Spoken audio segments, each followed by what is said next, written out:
What's up, everybody? Thank you so much for stopping by the Diamond Mine for another video. As always, I'm Diamond Mine, and today we're gonna be checking out and comparing a few of my favorite shotgun microphones. Let's get started.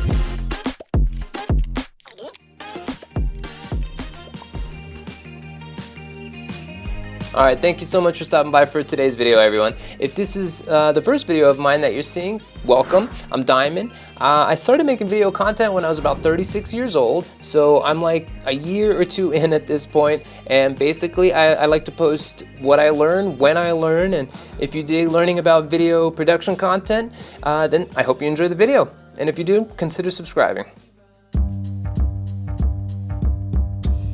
Now, a shotgun microphone is a really popular type of mic and is usually used to obtain a more live sound, right? A voice within an environment, as opposed to like a radio or podcast style microphone, which are great, but they're used to more give like a studio feel, if that makes sense. Now, when we use a shotgun microphone, it's either gonna be mounted here, right on top of the camera on what's called the cold shoe mount, or on a boom pole, usually right here. But today, for testing purposes, we'll be booming them in an underslung fashion or method. I love that word, underslung. And it's just because I like that for this room and for the sound.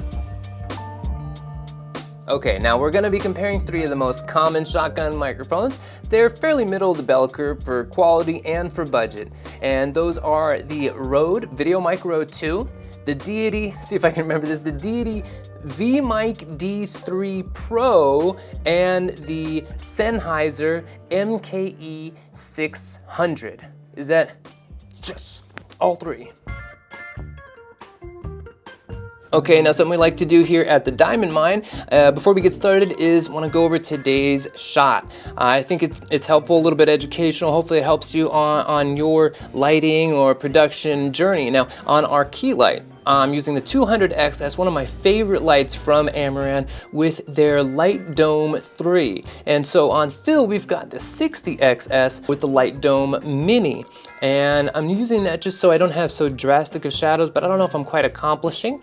And then on hair, we've got, by the way, what is going on with the hair? I am not too sure, but hopefully it's well lit. And we've got the Ulanzi 150 by on hair duty. Now, still head over heels for the ZV-E10 camera package up front here with the port keys monitor, and last but not least, almost a dozen Fernie pads on the ceiling, on the floor, on a couple C-stands. Figure it's an audio-centric episode, so I want to take as much precaution as possible.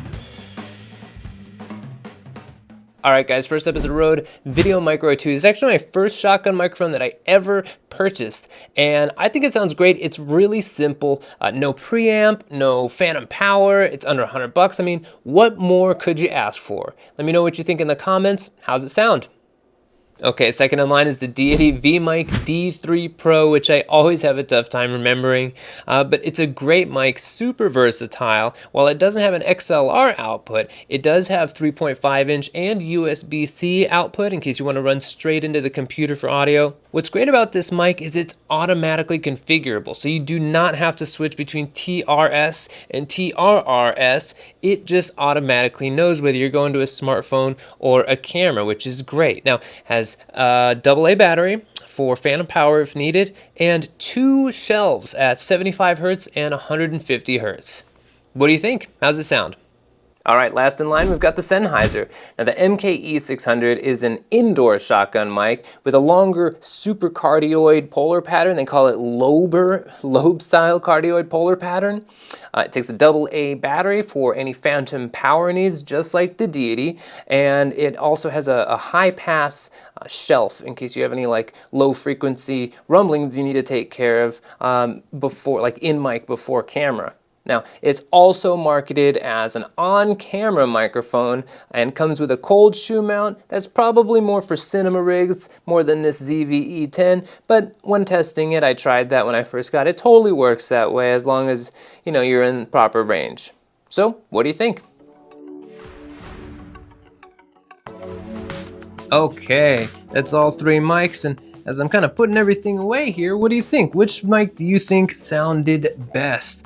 Personally, I think that the Micro 2 is best on top of the cell phone. I like the Deity on top of the camera, and the Sennheiser at the end of a boom mic, whether underslung or over top. I think those are the best for each scenario.